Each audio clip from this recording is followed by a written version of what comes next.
ആദ്യം തന്നെ ഇപ്രകാരം ഒരു മെഗാ സംഗമം സംഘടിപ്പിച്ച, അതിനുവേണ്ടി അധ്വാനിച്ച, ഏറെ മാസങ്ങളായിട്ട് രാപകൽ ഇത് സ്വപ്നം കണ്ട് ജീവിതം സമർപ്പിച്ച എല്ലാവരെയും, പ്രത്യേകിച്ച് നേതൃത്വം കൊടുത്ത, ഓടി നടന്ന് അതിന് ഊർജ്ജസ്വലമായ നേതൃത്വം നൽകിയ, ചൈതന്യം പകർന്ന മാതൃത്വ അച്ഛനെയും അദ്ദേഹത്തിൻ്റെ ടീമിനെയും ഞാൻ ആത്മാർത്ഥമായിട്ട് അഭിനന്ദിക്കുകയാണ്. ഇവിടെ ഈ കാവുകാട്ട് ഹാളും പുറത്തുള്ള വേദിയും എല്ലാം നിറഞ്ഞ് നിൽക്കുവാൻ ഇടയാകത്തക്ക രീതിയിൽ ഇത്രയും പേരെ ഇവിടെ സംഘടിപ്പിച്ചതിൻ്റെ പിന്നിൽ തീർച്ചയായിട്ടും വലിയൊരു അധ്വാനം, അതിൻ്റെ പിന്നിൽ ഉറച്ച ഒരു ബോധ്യം, ഒരു നിശ്ചയദാർഢ്യം, അതിലുപരി വലിയൊരു ചൈതന്യം ഉണ്ട് എന്ന് നമുക്ക് തിരിച്ചറിയാൻ സാധിക്കും. ആ ചൈതന്യം ദൈവവചനത്തിൻ്റെ തന്നെ ചൈതന്യമാണ് എന്ന് ഞാൻ പൂർണ്ണമായിട്ട് വിശ്വസിക്കുന്നു. ദൈവവചനത്തോടെ ഒരാഭിമുഖ്യം വളർത്തി ദൈവവചനം കൂടുതലായി വായിക്കുവാനും ധ്യാനിക്കുവാനും അതിൻ്റെ സന്ദേശം ജീവിതത്തിൽ പകർത്തുവാനും, അങ്ങനെ വചനാധിഷ്ഠിതമായ ഒരു ജീവിതം നയിച്ച് 100 മേലി നന്മകൾ പുറപ്പെടുവിക്കുവാൻ, ആത്മാവിൻ്റെ ഫലങ്ങൾ പുറപ്പെടുവിക്കുവാൻ പ്രചോദനം നൽകുക എന്നുള്ളതാണ് ഈ 100 മേനി എന്നതിൻ്റെ ലക്ഷ്യം. നമുക്കറിയാം, നമ്മുടെ സഭ ഇക്കാലവും വചനത്തിന് ഏറെ പ്രാധാന്യം കൊടുത്ത ഒരു സഭയായിരുന്നു. നമ്മുടെ സഭയുടെ പാരമ്പര്യം അതായിരുന്നു. ഞാൻ ഓർക്കുന്നുണ്ട്, എൻ്റെ ചെറുപ്പകാലത്ത്, പ്രത്യേകിച്ച് വലിയ നോമ്പ് കാലത്ത് നമ്മുടെയൊക്കെ ഭവനങ്ങളിൽ ദീർഘനേരം ബൈബിൾ വായിക്കുന്ന രീതിയുണ്ടായിരുന്നു. നമ്മുടെ കാരണവന്മാർ, നമ്മുടെ പൂർവ്വപിതാക്കന്മാർ ഓരോ ദിവസവും നോമ്പ് കാലത്ത്, പ്രത്യേകിച്ച് ഹോളി വീക്ക് വിടാനുഭവാരത്തിലേക്ക് പ്രവേശിക്കുമ്പോഴേക്കും ദൈവജനം വായിക്കുക, അത് വായിച്ച് ധ്യാനിച്ച് നിശബ്ദരായി അവിടെ കഴിഞ്ഞുകൂടുക എന്നുള്ളത് ഞാൻ ചെറുപ്പത്തിൽ എന്നെ വളരെയധികം ആകർഷിച്ച ഒരു കാര്യമായിരുന്നു. അങ്ങനെ ഒരു വചനാഭിമുഖ്യമുള്ള ഒരു വിശ്വാസ പാരമ്പര്യം നമുക്കുണ്ട്. നമുക്കറിയാമല്ലോ, നമ്മുടെ തന്നെ സഭയിലാണ്, നമ്മുടെ സഭയുടെ ആരാധനാക്രമത്തിലാണ് ഈ വചന പ്രഘോഷണത്തിന് വളരെയേറെ പ്രാധാന്യം കൊടുത്തിരിക്കുന്നത്. ആഘോഷമായ വചന സൂക്ഷിയാണ് നമ്മുടെ ആരാധനാക്രമത്തിൽ, നമ്മുടെ കുർബാനയിൽ, നമ്മുടെ രാസക്രമത്തിൽ എന്നൊക്കെ പറയുമ്പോൾ ഇത്ര ആഘോഷമായിട്ട് അത് ഗാനരൂപത്തിലും അത് വാക്രൂപത്തിലും ഒക്കെ വചനം പ്രഘോഷിക്കുന്ന മനോഹരമായ ഹൃദയസ്പർശിയായ വചന ശുശ്രൂഷ നമ്മുടെ പ്രാർത്ഥനാ ജീവിതത്തിൻ്റെ അവിഭാജ്യ ഘടകമാണ്.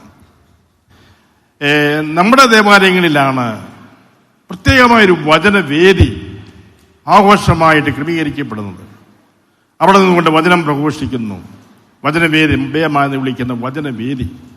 ഇതെല്ലാം നമ്മൾക്ക് വചനത്തിന് നമ്മുടെ വിശ്വാസ ജീവിതത്തിലും വിശ്വാസ പാരമ്പര്യങ്ങളിലും എത്രമാത്രം പ്രാധാന്യം കൽപ്പിക്കപ്പെട്ടിരിക്കുന്നു എന്നതിൻ്റെ സാക്ഷ്യങ്ങളാണ്. എന്നാൽ പിന്നെ നമുക്കറിയാം, ആ വചനത്തോടുള്ള ആഭിമുഖ്യം ഒത്തിരിയധികം കുറഞ്ഞു പോകുന്ന ഒരു സാഹചര്യവും നമ്മൾ കാണുന്നുണ്ട്.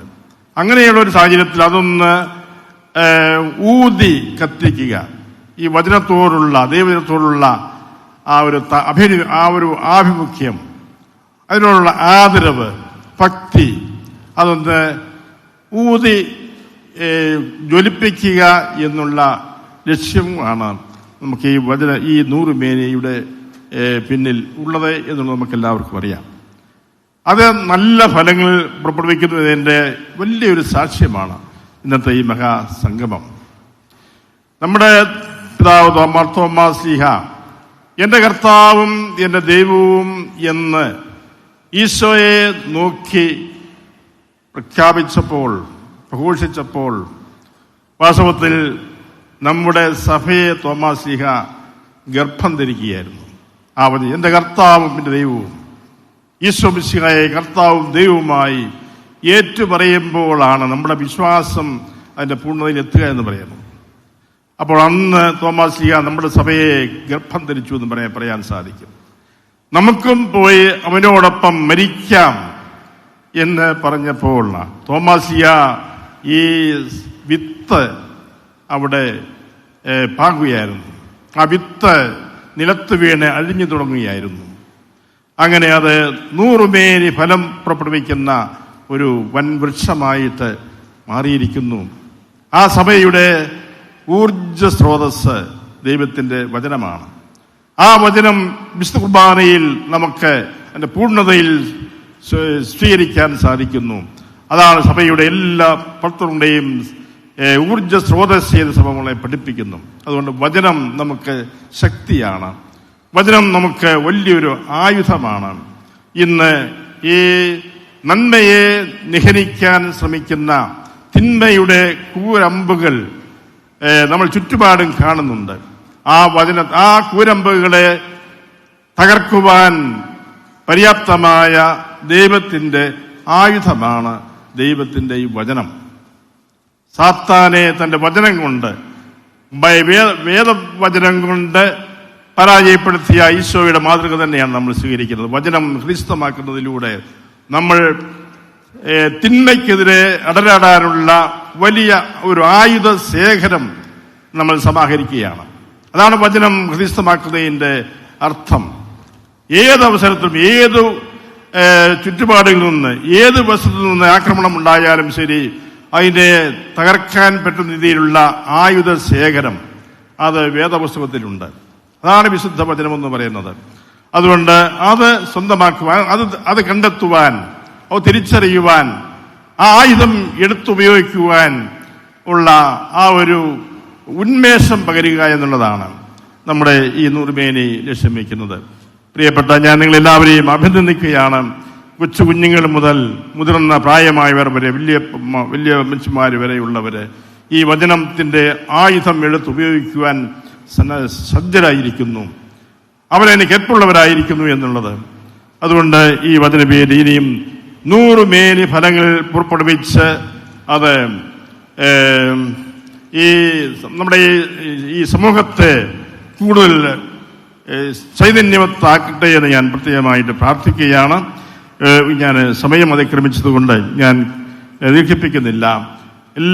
ഈ 100 മേനിക്ക് എല്ലാവിധ ആശംസകളും ദൈവവും നേർന്നുകൊണ്ട്, പ്രത്യേകിച്ച് നമ്മുടെ മേജർ ആർച്ച് ബിഷപ്പിന്റെ ആ സാന്നിധ്യം ഏറെ സന്തോഷത്തോടെ നന്ദിയോടെ അനുസ്മരിച്ചുകൊണ്ട് ഞാൻ എൻ്റെ വാക്ക് ഉപസംഹരിക്കുന്നു. നന്ദി, നമസ്കാരം.